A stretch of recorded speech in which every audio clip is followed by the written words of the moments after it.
Blackwater Manor. Crumbling, forgotten, lost. It stood at the edge of the world, a monument to decay. The forest pressed close, a suffocating embrace of gnarled branches and whispering leaves.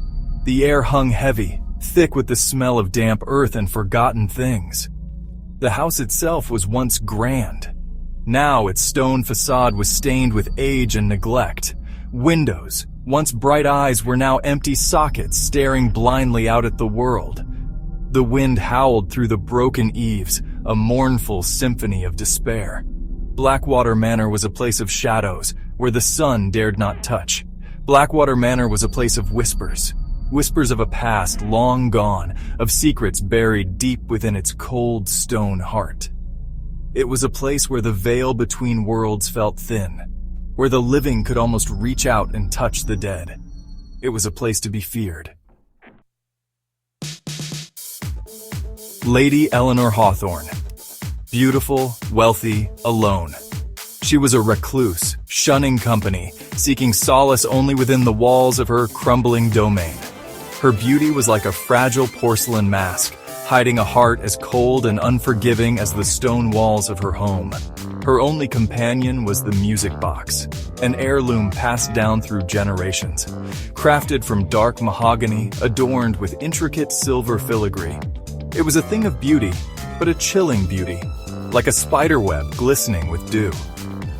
Eleanor was obsessed.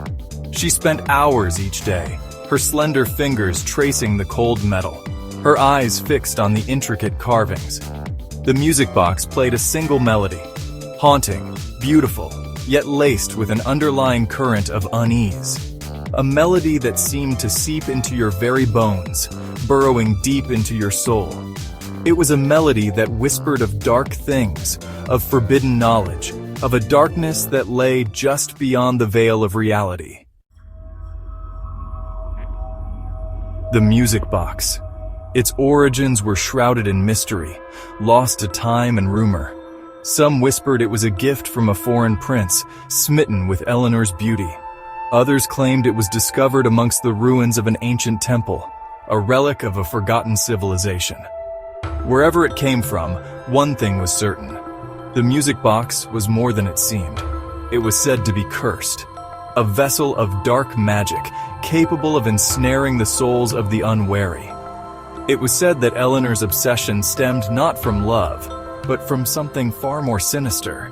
That the music box had her in its thrall, whispering to her, feeding her darkness. The melody itself was said to be a siren song, luring listeners in with its mournful beauty, only to trap them within its web of despair. Each note a thread, weaving a tapestry of fear and sorrow around the hearts of those foolish enough to listen. Section 4. A stormy night. The storm raged around Blackwater Manor. Wind howled like a banshee. Rain lashed against the windows. Lightning split the sky, momentarily illuminating the desolate landscape in a blaze of white-hot fury. It was a night for staying indoors, for huddling by the fire and pretending the world outside didn't exist. Eleanor was gone, vanished without a trace. The only sign something was amiss was the music box, its melody echoing through the empty halls, a mournful dirge for a lost soul. There were whispers in the village, whispers of a shadowy figure seen lurking near the manor on the night of the storm. A man, tall and imposing, with a face hidden by a wide-brimmed hat. Some said he was the devil himself, come to claim Eleanor's soul. Others claimed he was a demon, summoned by the music box's dark magic. Whatever the truth, one thing was certain. Eleanor Hawthorne was never seen again. Section 5.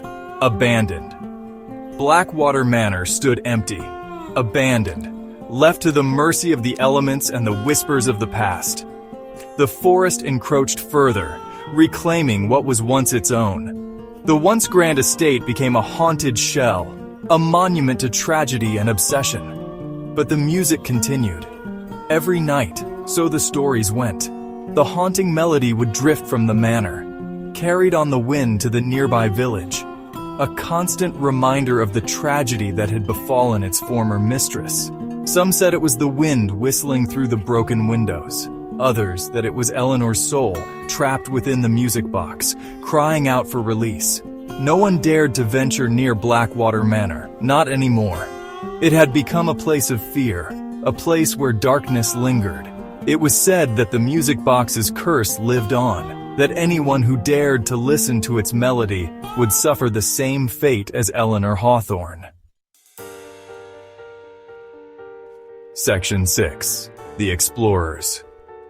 The group arrived on a day like any other. The sun shone, birds sang, a gentle breeze rustled the leaves of the encroaching forest. They were young, full of life and a thirst for adventure. They had heard the stories, of course. Who hadn't? But they dismissed them as mere superstition. Foolhardy, perhaps. Arrogant, certainly. They were drawn to Blackwater Manor, compelled by a desire to uncover its secrets, to prove the stories wrong. They were armed with cameras, flashlights, and a healthy dose of skepticism. They were woefully unprepared for what awaited them. They entered the manor, their footsteps echoing in the oppressive silence. Dust motes danced in the shafts of sunlight that pierced the gloom. The air was thick with the smell of decay, the lingering scent of something old and forgotten. They wandered through the deserted rooms, each one a testament to a life unlived, a story untold.